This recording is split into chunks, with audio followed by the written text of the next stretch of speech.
हिंदी वाले भाइयों को किसी को गोर काट दिया जाता है, किसी को गर्दन काट दिया जाता है, किसी को हाथ काट दिया जाता है और कोई सरकार, हमारे बिहार सरकार कोई सुनवाई नहीं ले रहे हैं हम लोगों के लिए। ट्रेन में लड़ाई झगड़ा हो रहा है वहाँ पे। ट्रेन में पूछ के मार रहा है। अब ट्रेन में पूछ के मार रहा है, वहाँ से लोकल ट्रेन से चलता है ना, उसी में मार रहा है। अच्छा, हम बोले कंपनी जा रहे हैं तो बोल रहा है बोल तमिल वाले को काम नहीं है, हिंदी वाले को काम है। और इतने में मतलब गाली उली मारने के लिए बोला, हम लोग इग्नोर करके सीधा जाते रहे। नमस्कार, न्यूज पल्स में आप सबों का स्वागत है। मैं हूं संतोष सिंह और हम बात कर रहे हैं कि बिहार से बीजेपी डरी क्यों है। जी हाँ, ऐसा क्या रखा है बिहार में जिसको लेकर बीजेपी इस तरीके से डरी हुई है। क्योंकि बीजेपी नीतीश के अलग होने के बाद जिस अंदाज में बिहार की राजनीति को वो प्रभावित करने की कोशिश कर रही है, वो अंदाज एक डरे हुए सेनापति का अंदाज लग रहा है। और बात अगर हम करें तो पीएफआई से शुरू करिए, ईडी सीबीआई का छापा करिए की बात करिए। अब वहाँ तक बातें चलती रही, क्या निकला पीएफआई में, क्या निकला ईडी और सीबीआई के छापे में। आरजेडी के कई नेताओं के यहाँ छापेमारी हुई, ललन सिंह के करीबी के पास छापेमारी हुई। और अब पीएफआई में भी देखिए, बहुत बड़ी बात अमित शाह करके गए कि पीएफआई को बढ़ाना चाह रहे हैं नीतीश कुमार, लेकिन पीएफआई में भी बिहार की कोई उस तरह की चीज़ें नहीं आई हैं। मतलब इस राजनीति को समझिए और इसी राजनीति के कड़ी में अब तमिलनाडु की घटना को समझिए। आज देखिए, सारे अखबार ने लिखा है कि ये अफवाह है। जो कल तक बड़ी बातें छाप रहे थे, आज सारे अखबार लिख रहे हैं कि ये तो अफवाह है, सच कम है, अफवाह ज़्यादा है। लेकिन इस अफवाह के पीछे कौन लोग हैं, ये समझने की ज़रूरत है। सबसे बड़ी बात है कि इस पूरे खेल को समझने के लिए जो आप इस स्टेप बाय स्टेप समझिए, इस खेल को समझने के लिए। क्योंकि इस पूरे घटनाक्रम में मैं एक प्रत्यक्षदर्शी तो नहीं था, लेकिन एक संजय की भूमिका में, जब से ये मामला सामने आया, हम एकदम संजय की, महाभारत के संजय की भूमिका में हम लगातार इसको मॉनिटरिंग कर रहे थे। क्योंकि मामला बहुत संवेदनशील था, इसलिए खबर चलाने से पहले कई तरह की चीज़ों को का तहकीकात करना बहुत ज़रूरी था।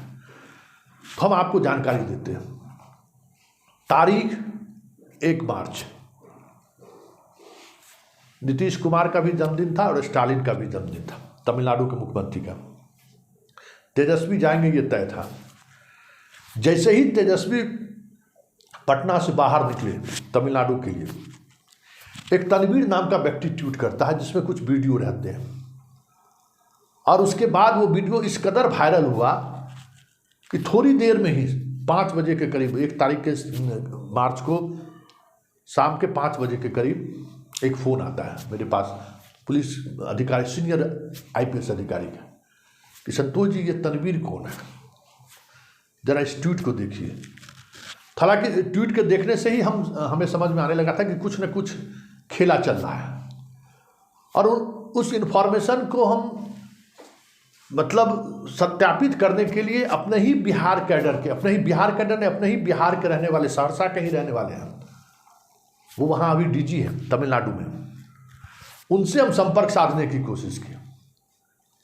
और उसी वक्त ये समझ में आ गया था कि इसके पीछे बहुत बड़ी कॉन्स्पिरेसी चल रही है कुछ ना कुछ।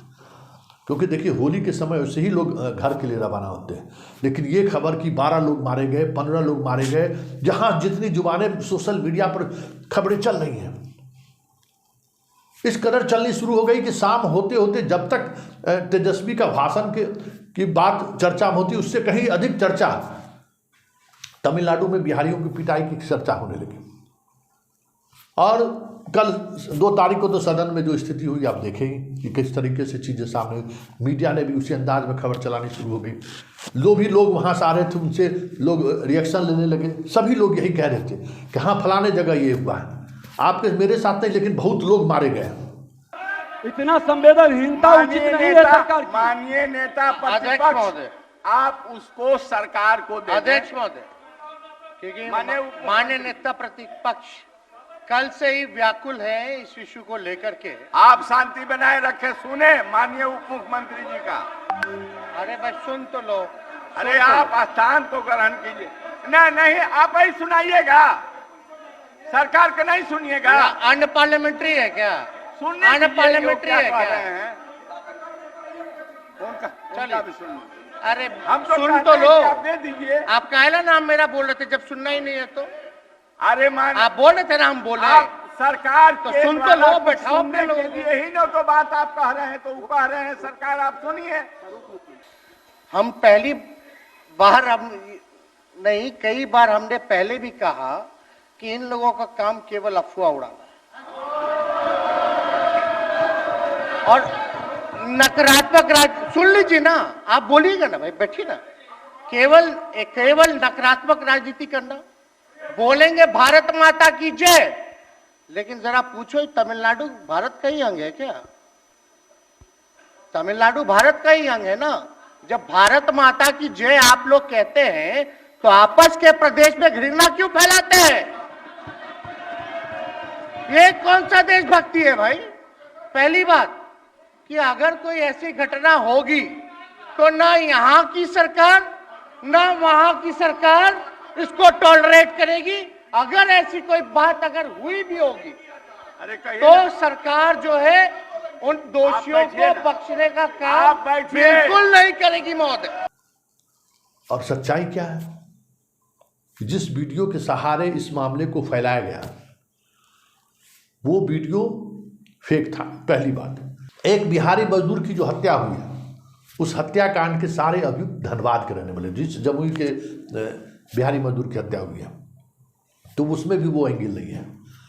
फिर जिस तरीके से भाजपा के मीडिया प्रभारी हैं यूपी के शायद पटेल जी, उन्होंने इसको आगे बढ़ाया और देखते देखते पूरे बिहार में इस कदर माहौल बना दिया गया कि आप कल्पना नहीं कर सकते।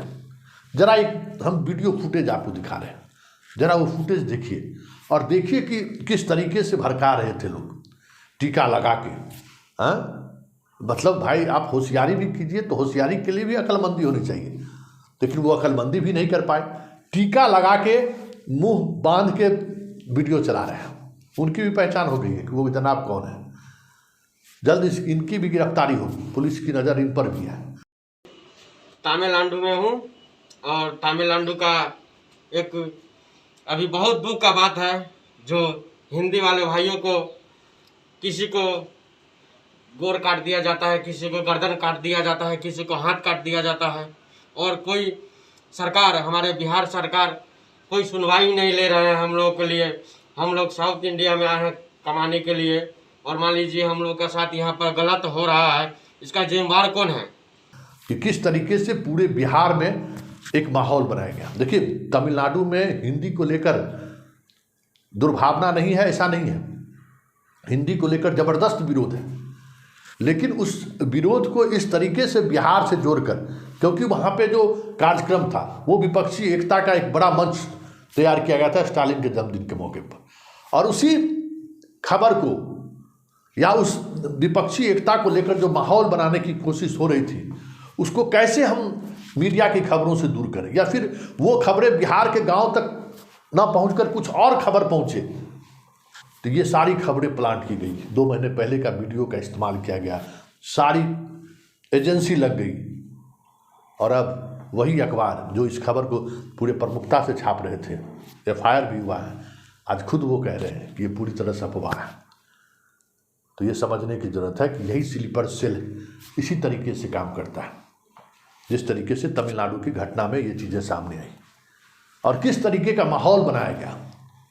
अरे बाप रे बाप, दर्जनों बिहारी मारे गए, जो जहाँ है उसकी स्थिति बहुत बुरी है, जहाँ दिख रहा है वहाँ लोग काट रहे हैं। अरे बाबा, अगर 10-12 लोग मारे जाएंगे तो उनके परिजन के यहाँ डेड बॉडी तो आएगा, कहीं से आवाज़ तो उठेगी, कहीं कुछ नहीं है। तो यही समझने की ज़रूरत है और ये तरीका है, काम करने का तरीका है। और ये क्या तरीका है ज़रा इसको समझिए। क्रिकेट मैच देखते थे ना, ऑस्ट्रेलियन टीम का एक दौर था जिस दौर में जीतने के लिए वो फील्ड पर छिटाकशी भी करते थे, बैटिंग कैसे डिस्टर्ब हो इसके लिए अभद्र भाषा का भी इस्तेमाल करते थे। याद है ना हरभजन और के बीच जो विवाद हुआ था। तो ये जो बीजेपी है, ये राजनीति में जो प्रोफेशनलिज्म होना चाहिए उसकी पूरी समझदारी इसको है। वोट को हम कैसे प्रभावित करें, किस तरीके से प्रभावित करें, इसका ये मास्टर है। और उसी मास्टरी के सहारे ये सारे खेल हुए, ये बातें अब साबित होने जा रहा है या साबित हो चुका है।